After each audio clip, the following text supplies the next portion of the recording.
तो चलिए आज एक ऐसी कहानी सुनते हैं जो करोड़ों साल पुरानी है। एक ऐसा सफर जो हम सबका है। ये कहानी है हमारे अपने विकास की, मानवता के सफर की। हम पेड़ों पर रहने वाले जीवों से चांद पर चलने वाले इंसान कैसे बन गए? ये सवाल जितना बड़ा है ना, इसका जवाब उतना ही दिलचस्प है।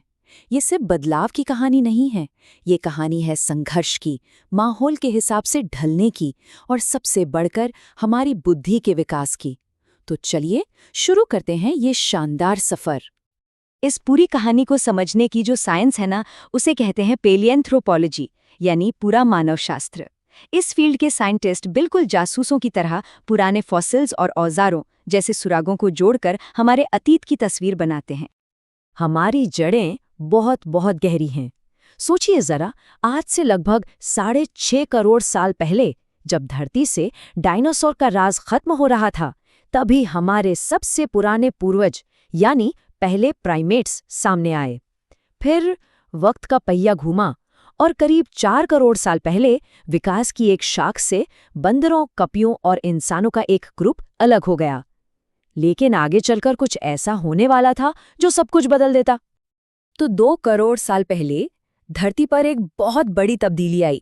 एक ऐसी घटना जिसने हमारे पूर्वजों के भविष्य का रुख ही मोड़ दिया। ये हमारी कहानी का एक टर्निंग पॉइंट था।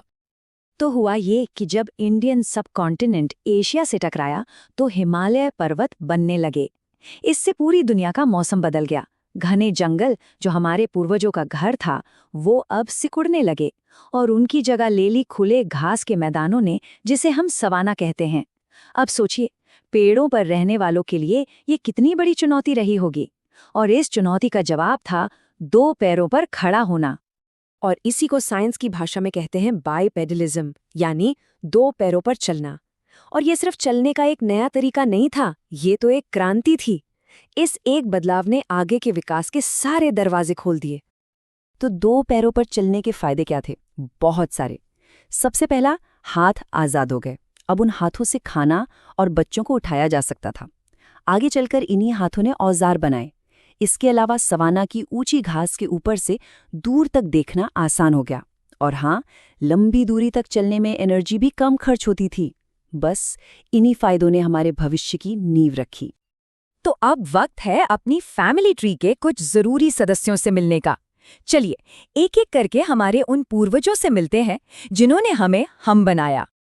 सबसे पहले आते हैं ऑस्ट्रेलोपिथेकस। इसका मतलब है सदर्न एप या दक्षिणी कपी।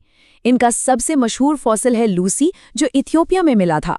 और लूसी ने ही ये साबित किया कि हमारे पूर्वज हमसे लाखों साल पहले ही 2 पैरों पर चलना सीख चुके थे।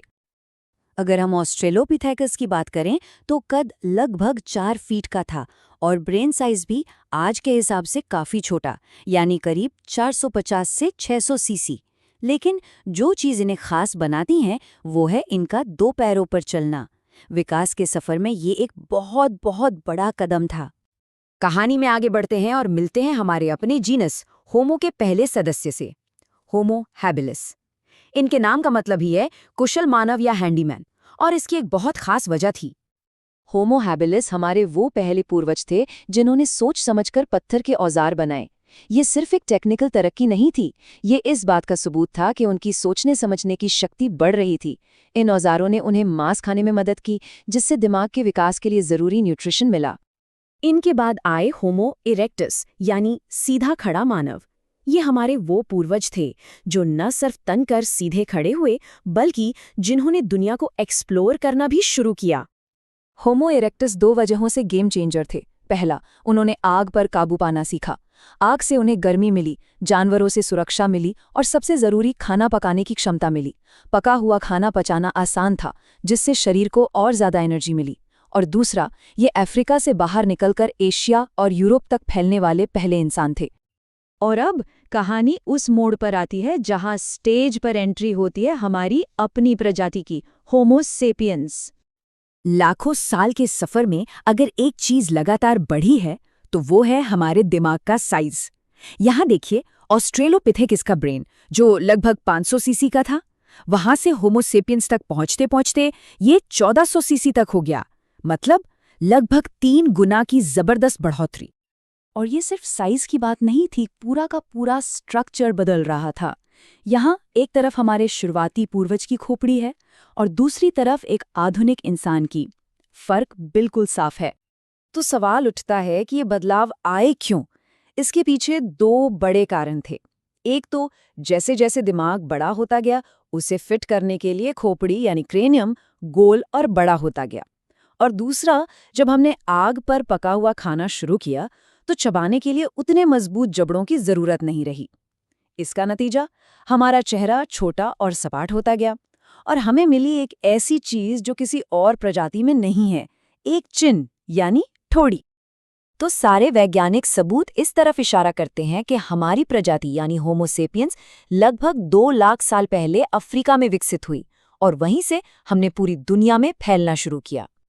देखिए, हमारा शारीरिक विकास तो कमोबेश पूरा हो चुका है, लेकिन इसका मतलब ये बिल्कुल नहीं कि विकास रुक गया है। नहीं, अब ये एक नए दौर में एक नए तरीके से हो रहा है।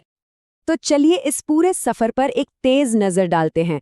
शुरुआत हुई प्राइमेट से, फिर आया 2 पैरों पर चलना, उसके बाद पत्थर के औजार, आग पर नियंत्रण और आखिर में आधुनिक इंसानों का आगमन।